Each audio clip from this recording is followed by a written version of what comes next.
প্ৰিয় দৰ্শক, সামাজিক মাধ্যমৰ শক্তি কিমান সেয়া প্ৰমাণ কৰি দেখুৱালে এগৰাকী অসম কন্যাই। আপোনালোকে হয়তো অনুমান কৰিব পাৰিছে মই কাৰ কথা ক'ব বিচাৰিছোঁ। সেয়া আছিল বিনীতা চেত্ৰীৰ কথা। বিনীতা চেত্ৰীয়ে সামাজিক মাধ্যমত আপলোড দিয়া কেইটামান ভিডিঅ' আৰু সেই ভিডিঅ' ব্ৰিটেইন গট টেলেণ্টৰ কৰ্তৃপক্ষই লাভ কৰিছিল আৰু তাৰ পাছতেই বিনীতা চেত্ৰীৰ সৈতে যোগাযোগ হৈছিল আৰু অৱশেষত ব্ৰিটেইন গট টেলেণ্টত উজলি উঠিল অসম কন্যা বিনীতা চেত্ৰী। বিনীতা চেত্ৰীৰ পিতৃ আছে মোৰ সৈতে, কথা পাতিব বিচাৰিম। যিহেতু এই ক্ষণত আপোনাক অভিনন্দন জ্ঞাপন কৰিছোঁ, শুভেচ্ছা জ্ঞাপন কৰিছোঁ NKTVৰ তৰফৰ পৰা। প্ৰথম প্ৰতিক্ৰিয়া আপোনাৰ কি হ'ব? নমস্কাৰ, সকলোকে মানে ধন্যবাদ জনাইছোঁ যিহেতু আপোনাকেইটা আহি পেলাই আজি খবৰ লৈছে। সকলোৱে মানে বিনীতাৰ প্ৰতি মানে সকলোৱে আৰু পজিটিভলি লৈ আছে আৰু সকলোৱে এনেকৈ আৰু আগন্তুক দিনকো মানে আশীৰ্বাদ কৰক, সহায় সহযোগিতা কৰক, এইটোৱে বিচাৰোঁ। পিতৃ হিচাপে বহুখিনি কৰিবলগীয়া থাকে সন্তানৰ বাবে। বিনীতাৰ ক্ষেত্ৰত আপুনি সৰুৰে পৰা কি এনেকুৱা কাম কৰিছিল বা এনেকুৱা কেনেকৈ বিনীতা চেত্ৰীক আগুৱাই নিছিল? মানে কাম কৰা বুলি নহয়, মানে ছোৱালীজনে যোনটো হিচাপে ছোৱালীজনে যোনটো মানে ডান্সৰ প্ৰতি আগ্ৰহী আৰু ডান্সৰ প্ৰতি যোনটো মৰম দেখি পেলাই মানে আমি সকলো এজ এ ফেমিলি হিচাপে আলোচনা কৰিলোঁ যে তেওঁ মানে তাই ডান্সতে আৰু আগ্ৰহী, এইটো কাৰণে তাইক মানে ডান্সটো কৰাব লাগে বুলি কয় ভাবি পেলাই। প্ৰথমে তাইৰ প্ৰাইমাৰী যোনটো ডান্সৰ প্ৰশিক্ষণটো তাইৰ পেহীয়েকৰ পৰাই ল'লে। তেনেকৈ তাইৰ মানে জাৰ্ণিটো ষ্টাৰ্ট হৈছে ডান্সৰ। বিশেষকৈ ব্ৰিটেইন গট টেলেণ্টত তাইৰ যিটো যাত্ৰাটোৰ কথা অকণমান জানিব বিচাৰিম। কেনেকৈ আৰম্ভ হৈছিল? ব্ৰিটেইন গট টেলেণ্টত যোৱাৰ মানে যাত্ৰাটো ইমান সহজো নাছিল, কেলেকি মানে এদিনত হোৱা মানে কথাও নহয়। আৰু সেইটো কাৰণে তাই মানে আজি 3 বছৰ বয়সৰ পৰাই মানে তাই ডান্সৰ মানে প্ৰেক্টিচ প্ৰশিক্ষণ কণ্টিনিউছলি কৰি আছিলে।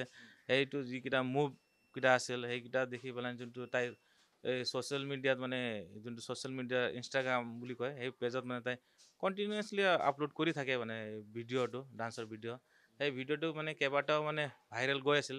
এইটো ভাইৰেল যোৱা ভিডিঅ'কেইটা ব্ৰিটেইন গট টেলেণ্টৰ টীমকেইটাই মানে দেখা পাই পেলাই তেওঁলোকে যোগাযোগ কৰিলে। যোগাযোগ কৰি যোৱা বছৰৰ জুলাই আগষ্ট মাহৰ পৰাই তেওঁলোকে অনলাইন যোগেদি মানে ইণ্টাৰভিউকেইটা ল'লে, যিকেইটা তেওঁলোকৰ মানে চিষ্টেম। যি প্ৰক্ৰিয়া সেয়া অনলাইন যোগে আৰম্ভ হৈছিল ব্ৰিটেইনৰ লগত তেওঁলোকৰ। হয়, মানে প্ৰথম মানে অনলাইন যোগেদি মানে এইটো ইণ্টাৰভিউটো ল'লে। ইণ্টাৰভিউ লৈ পেলাই তেওঁ তাৰপিছত এইটো ইণ্টাৰভিউটো শেষ হোৱাৰ পিছত তেওঁলোকে মানে ইনভাইটেশ্যনটো আমাক পঠালে আৰু তাৰপাছত কেনেকৈ গ'ল বা এই যাত্ৰাটোৰ বিষয়ে অকণমান কওক। তাত কেনেকুৱা ধৰণৰ অভিজ্ঞতা? সেইটো মানে তেওঁলোকে এইটো দেখা পোৱাৰ পিছত ইণ্টাৰভিউ ল'লে। লোৱাৰ পিছত তেওঁলোকে ইনভাইটেশ্যন পঠালে আমাক। ইনভাইটেশ্যন পঠোৱাৰ পিছত তাই গ'ল, লগত মই গ'লোঁ আৰু লগত মানে তাইৰ শিক্ষাগুৰু যোনটো ডান্সৰ হাৰ্দিক ৰাৱত ছাৰ বুলি আছে, যোনটো জয়পুৰ ৰাজস্থানৰ। আমি 3জন মিলি পেলাই তালৈ গ'লোঁ আৰু যোৱাৰ পিছত তেওঁলোকৰ যোনটো আমাৰ প্ৰতি যোনটো মৰম চেনেহ এইকেইটা খুবেই মানে খুব ভাল লগা আছিল। সেইটোৱে তেনেকৈ আৰম্ভ হ'ল। এতিয়া ক'ত আছে বিনীতা? বৰ্তমান তাই জয়পুৰতে প্ৰশিক্ষণ লৈ আছে। এতিয়ালৈকে ছেমি ফাইনেল পাইছেহি। ছেমি ফাইনেল পাওঁতে আৰু টপ লেভেল হ'ব, সেইটো কাৰণে তেওঁ মানে তাতে কণ্টিনিউ প্ৰেক্টিচ চলি আছে। বিনীতাৰ যিটো দুৰ্দান্ত প্ৰদৰ্শন, নৃত্য ইতিমধ্যে ভাইৰেল হৈছে সামাজিক মাধ্যমত, গতিকে সকলোৱে আপ্লুত হৈছে। ইমান দুৰ্দান্ত প্ৰদৰ্শন, যিসকল বিচাৰক আছে তেওঁলোকো আপ্লুত হৈছে। কেনেকুৱা লাগিছিল এই ভিডিঅ'টো যেতিয়া আহিছিল আপোনালোকলৈ? প্ৰথম আপোনালোকে কি ক'ব বিচাৰিব বা কেনেকুৱা লাগিছিল? মানে কেনেকৈ লাগিছে বুলি ক'লেতো এইটো শব্দই নাই। মানে মই যেনেকৈ আপোনাক এটা ক'ম বুলি ক'লে মানে শব্দলেছ তেনেকুৱা আছে। ইমানে ভাল লাগিছে, ইমানে ফূৰ্তি লাগিছে। কেলেকি আমি যিহেতু মই নিজে তাত আছিলোঁ ষ্টেজত, যেতিয়া তাই পাৰফৰ্ম কৰি আছিলে। পাৰফৰ্ম কৰোঁতেতো খুবেই ভয় লাগিছিল, মানে কি হ'ব কি নহ'ব। ইমান ডাঙৰ ষ্টেজ এটাত মানে অসম তথা ভাৰতৰ পৰা গৈছে, তাত গৈ পেলাই কি হ'ব কি নহ'ব। যেতিয়া পাৰফৰ্ম কৰি পেলাই শেষ হ'ল, ষ্টপ হ'ল, তেতিয়া যোনটো বিচাৰক মণ্ডলী আছে, যোনটো চাইমন ছাৰ বুলি আছে চবতকৈ আৰু তেওঁ উঠি পেলাই যেনেকৈ মানে হাত চাপৰি মানে শলাগ ল'লে ছোৱালীটোৰ প্ৰতি, তেতিয়াহে মই ধন্যবাদ ভগৱান বুলি ভাল লাগিলে। ৰাজ্যৰ মুখ্যমন্ত্ৰীগৰাকীয়েও ইতিমধ্যে সামাজিক মাধ্যমত লাইভ যোগে বিনীতাৰ কথা কৈছে, পষ্টো কৰিছে। তেওঁ কিবা চৰকাৰ বিষয়ববীয়াৰ লগত যোগাযোগ হৈছিল নেকি? চৰকাৰ বিষয়ববীয়া বুলি ক'লে মানে আমাৰ অসমৰ যোনটো ডেপুটি স্পীকাৰ ছাৰ আছে, তেওঁ প্ৰথমৰ পৰাই মানে সহায় সহযোগিতা কৰি আছে আৰু লগতে লগৰকেইটাৰো সহায় সহযোগিতাৰ ফলতে মানে তালৈকে যোৱাটো সম্ভৱ হৈছে।